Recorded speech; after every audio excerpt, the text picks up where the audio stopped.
आप सभी का स्वागत है आपके अपने YouTube channel Gyandeep India channel पर। और आज का टॉपिक है कक्षा 12 हिंदी में संस्कृत खंड पाठ 1 भोजस्यो दार्यम यानी राजा भोज की उदारता। भोजस्यो दार्यम का अर्थ है भोज की उदारता, यानी एक राजा भोज हैं उनकी उदारता का वर्णन इसमें किया गया है। तो आइए शुरू करते हैं। तद कदाचित द्वारपाल आगत्य महाराजम भोज प्रवाह देव कोपी नाव शेषो विद्वान द्वारी वर्तते इति। तो इसके बाद कभी द्वारपाल आगत्य, द्वारपाल ने आकर के महाराजम भोज, महाराज भोज से प्रवाह माने कहा या बोला, देव कोपी नाव शेषो विद्वान द्वारी वर्तते इति के हे देव, कोपी नाव शेषो माने गरीब या दरिद्र विद्वान द्वार पर खड़ा है या आया हुआ है। और इसके बाद कवि द्वारपाल ने आकर महाराज भोज से कहा कि हे देव, कोई गरीब दरिद्र यानी गरीब या दरिद्र विद्वान द्वार पर खड़ा है। राजा प्रवेशाय इति प्रवाह है, राजा ने कहा प्रवेशाय इति यानी उसको प्रवेश कराओ, ऐसा उन्होंने कहा। तत्तु प्रविष्ट से कवि भोज मालुक के अद्य में दरिद्र नाशो भविष्यति मतवा तुष्टो हर्षरा सुनी मुमोच। इसके बाद प्रविष्ट प्रवेश करके से कवि वह कवि भोज मालुक के भोज को देखकर, राजा भोज को देखकर, अद्य में दरिद्र नाशो आज से मेरी दरिद्रता का नाश हो जाएगा या आज से मेरी गरीबी नष्ट हो जाएगी, ऐसा मानकर तुष्टो हर्षुणी मुमोच खुशी के आंसू बहाए। उस कवि ने प्रवेश करके राजा भोज को देखकर ऐसा मान लिया कि आज से मेरी जो गरीबी है या दरिद्रता है वो खत्म हो जाएगी, और इस प्रकार उसने खुशी के आंसू बहाए, यानी ऐसा मान करके उसने खुशी के आंसू बहाए। राजा तमालोक के प्रवाह है, राजा ने इसको देखकर कहा कवि हे कवि किम रोदसी इति क्यों रोते हो, किम माने क्यों, रोदसी माने रोते हो, इति माने ऐसा कहा। राजा ने उसको देखकर कहा कि हे कवि क्यों रोते हो। तद कबीरा है, उसके बाद कवि ने कहा राजन यानी हे राजन, आकर्ण्य मदगृह स्थितम मेरे घर की स्थिति सुनिए। क्या कहा है, अये लज्जा नुच्चे पथि बचन माकर्ण गृहिणी शिशु कर्णो यतनाथ सुपहितवती दीन बदना मई क्षीणोपाये यद कृतम दृशा बसरु बहुले तदंत शल्यम में त्वमसी पुनरुद्र मोचित। अये लज्जा नुच्चे अरे खिले ले लो, पथि माने रास्ते में, रास्ते में किसी ने आवाज लगाई अरे खीले ले लो, वचन मार्कण्य गृहिणी ऐसा वचन सुनकर गृहिणी यानी मेरी पत्नी ने, शिशु कर्णों बच्चों के कानों को, यतनात् सुपितवती यतन पूर्वक बंद कर दिया, सुपितवती माने बंद कर दिया, दीन बदन दीन मुख वाली ने, यानी किसी ने रास्ते में आवाज दी कि अरे खीले ले लो, ऐसा वचन सुनकर मेरी पत्नी ने अपने बच्चों के कानों को यतन पूर्वक बंद कर दिया, दीन मुख वाली ने। मई क्षीणोपायो और मुझ उपायहीन पर यद कृतम ऐसी दृष्टि दृशा बसरु बहुले उस अश्रुपूर्ण दृष्टि डाली, अने मुझ उपायहीन पर ऐसी अश्रुपूर्ण दृष्टि डाली, तदंत शल्यम वह दृष्टि मुझको कांटे की भांति चुभ गई। त्वमसी माने आप ही, पुनरुद्र मुचित माने उसको निकालने में समर्थ है, ठीक है। वह दृष्टि मुझे कांटे की भांति चुभ गई है और उसे निकालने में आप ही समर्थ हैं।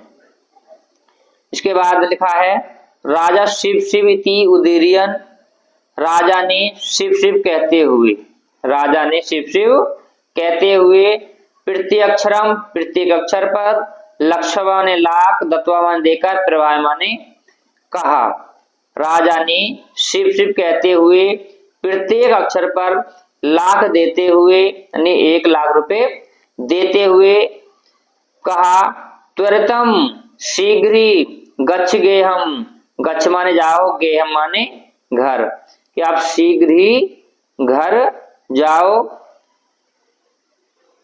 त्वद गृहिणी खिन्ना वर्तते, तुम्हारी पत्नी दुखी है, ऐसा राजा ने कहा।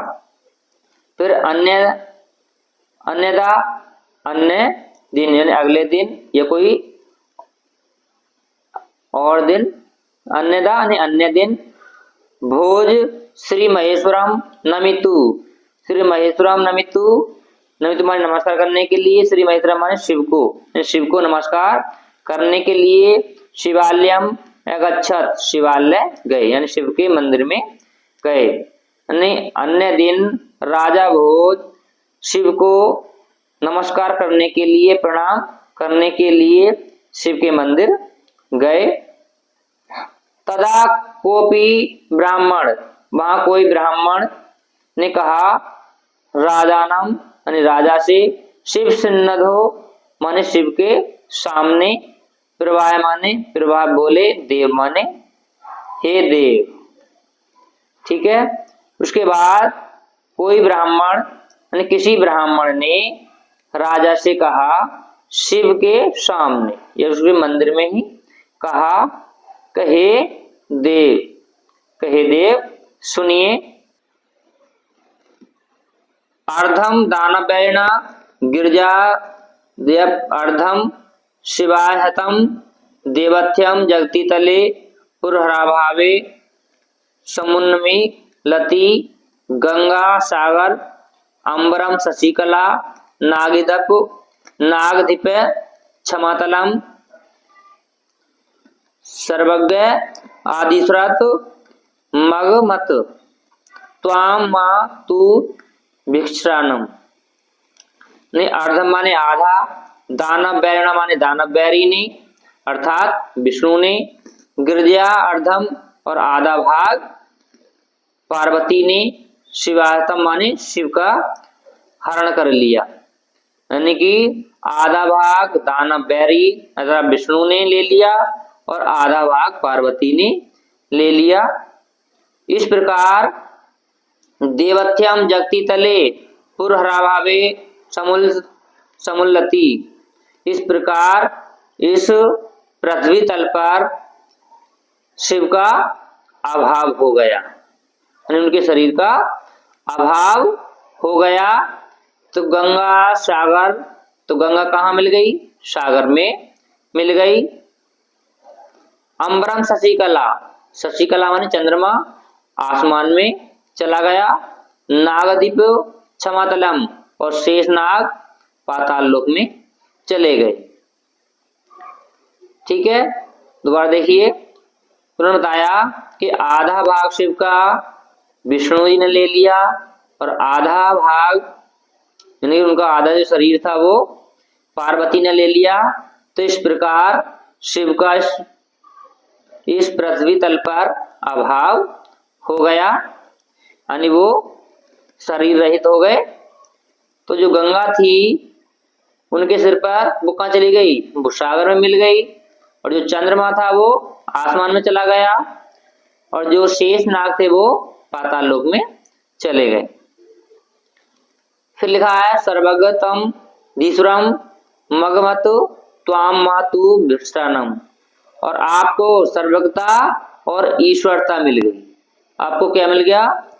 सर्वज्ञता और ईश्वरता मिल गई और मुझे भिक्षाटन यानी भीख मांगना मुझे मिल गया, यानी मुझे भिक्षाटन मिल गया, या कह सकते हैं मुझे भीख मांगने का काम मिल गया। राजा तुष्ट तस्मो प्रत्यक्षरम लक्ष्य ददो राजा ने संतुष्ट होकर उसको प्रत्येक अक्षर पर लाख दिए। अन्यथा राजा शुभ स्थिताम सीता प्रवाह है। अन्य दिन यानी अगले दिन या अन्य कोई दिन राजा ने सुप्रभृता माने पास में ही स्थित सीताम प्रवाह सीता से कहा, किसी ने सीता होगी इसमें कोई इसमें कवित्री है सीता, उससे कहा कि देवी, हे देवी प्रभातम वर्णयति, प्रभात का वर्णन करो। सीता है प्रभा, सीता ने कहा। अब सीता ने क्या कहा, सीता जी प्रभात का वर्णन करेंगी। ठीक है, कवित्री सीता प्रभात का वर्णन करेंगी। उन्होंने लिखा बिरल बिरला स्थूल स्थारा कलाविव सज्जना। बिरल बिरला बड़े बड़े, स्थूल तारा माने बड़े बड़े, बिरल बिरल माने कहीं कहीं, यानी आसमान में बड़े बड़े तारे कहीं कहीं दिखाई दे रहे हैं। जैसे कलाविव माने कलयुग में, सज्जना माने सज्जन लोग, जैसे कलयुग में सज्जन लोग कहीं कहीं हैं, उसी प्रकार आसमान में बड़े बड़े तारे कहीं कहीं दिखाई दे रहे हैं। मन इव मुनि सर्वत्र प्रसन्न भू नभो, और मुनियों के मन के समान स्वच्छ, ठीक है, मुनियों के मन के समान स्वच्छ आसमान दिखाई दे रहा है। ठीक है, मुनियों के मन के समान स्वच्छ आसमान दिखाई दे रहा है। अवसरती च ध्वांत चित्तांश तमेव दुर्जन, अवसरती च ध्वांत, और अंधकार दूर होता जा रहा है, यानी अंधकार खत्म होता जा रहा है। जैसे विद्वानों के मन से दुर्जन यानी दुष्ट व्यक्ति दूर हो जाते हैं, उसी प्रकार अंधकार दूर होता जा रहा है। वज्रती च निशा क्षिप्रम लक्ष्मीर उद्दिन्माविव, और निशा यानी रात्रि क्या तेजी के साथ छिप रही है, ये भैया भागी जा रही है। जैसे उद्यमहीन व्यक्तियों से लक्ष्मी चली जाती है। ठीक है, जो बेरोजगार हैं उनसे जो पैसा या लक्ष्मी है वो दूर हो जाती है, उसी प्रकार तेजी के साथ में रात्रि छिप जा रही है, यह रात्रि भागी जा रही है। अब राजा तस्य लक्ष्यम दत्वा कालिदास प्रवाह है, राजा ने उसको लाख देकर कालिदास प्रवाह है, कालिदास से कहा। यानी यहाँ पर अब सीता को उसने लाख रुपए दिए, उसके बाद कालिदास प्रवाह है, कालिदास से कहा सखे यानी हे मित्र, त्वमपि तुम ही, ये तुम भी, प्रभातम वर्ण इति, प्रभात का वर्णन करो। तत् कालिदास प्रवाह है, उसके बाद कालिदास ने कहा, यह बोला। अभूत प्राची पिंगा रसपतिरिव प्राप्य कनकम, अभूत प्राची पिंगा यानी पूर्व दिशा, प्राची पिंगा माने पूर्व दिशा, सोने से मिलने पर, सोने से मिलने पर पारे के समान पीली हो गई है। पूर्व दिशा सोने के मिलने पर पारे के समान पीली हो गई है। कनक माने सोना। गतच्छे चंद्रो बुद्धजन एवं ग्राम्य सदसी, और चंद्रमा दूर होता जा रहा है, छविहीन होता जा रहा है। चंद्रमा कैसा होता जा रहा है, छविहीन होता जा रहा है। जैसे बुद्धजन यानी बुद्धिमान लोग ग्राम्य सदसी ग्रामीणों की सभा से दूर हो जाते हैं या चले जाते हैं, यानी बुद्धिमान लोग ग्रामीणों की सभा से दूर हो जाते हैं, उसी प्रकार चंद्रमा भी जा रहा है या फिर छविहीन हो रहा है। क्षणम क्षीणास्तारा नृत्य इमा अनुद्रम परा। क्षणम क्षीणास्तारा, और क्षण भर में ही जल्दी ही तारे क्षीण हो रहे हैं, यानी छिपते जा रहे हैं तेजी के साथ, जैसे उद्यमहीन राजाओं के समान। जैसे उद्यमहीन राजा होते हैं और उनका जो राज्य है वो ज्यादा दिन तक नहीं चल पाता है, इसी प्रकार तारे तेजी के साथ छिप रहे। ने दीपा राजंते, और न ही दीपक सुशोभित हो रहे हैं। किस प्रकार? द्रवण रहिताम मेव गुणा, यानी गरीब व्यक्तियों के गुणों का कोई गुणगान नहीं करता या उनके गुणों को कोई नहीं पहचानता, चाहे वो उसमें कितने भी अच्छे गुण हो। उसी प्रकार सूर्य निकलने के बाद दीपक भी सुशोभित नहीं हो रहे हैं। ठीक है, जो तारे हैं दीपक के समान चमक रहे हैं वो सुशोभित अब नहीं हो रहे हैं। दीपक किसके लिए कहा गया है? तारों के लिए, यानी तारे सुशोभित अब नहीं हो रहे हैं। जिस प्रकार गरीब व्यक्तियों के गुणों का गुणगान नहीं होता या नहीं दिखाई देते हैं, उसी प्रकार जो तारे हैं वो सुशोभित नहीं हो रहे हैं। राजा तुष्ट तस्मे प्रत्यक्षरम लक्षो ददो, राजा ने संतुष्ट होकर उनको प्रत्येक अक्षर पर लाख दिए। तो इस प्रकार हमारा जो पाठ है भोजस्यो दार्ढ्यम, राजा भोज की उदारता, वो समाप्त हुआ। तो आज की वीडियो में बस इतना ही। आपको ये वीडियो कैसा लगा हमें कमेंट करके जरूर बताएं। अगर वीडियो अच्छा लगा हो तो वीडियो को लाइक करें और अपने दोस्तों के साथ शेयर करें, और फिर मिलते हैं अगले वीडियो में। तब तक के लिए सभी दोस्तों को नमस्कार।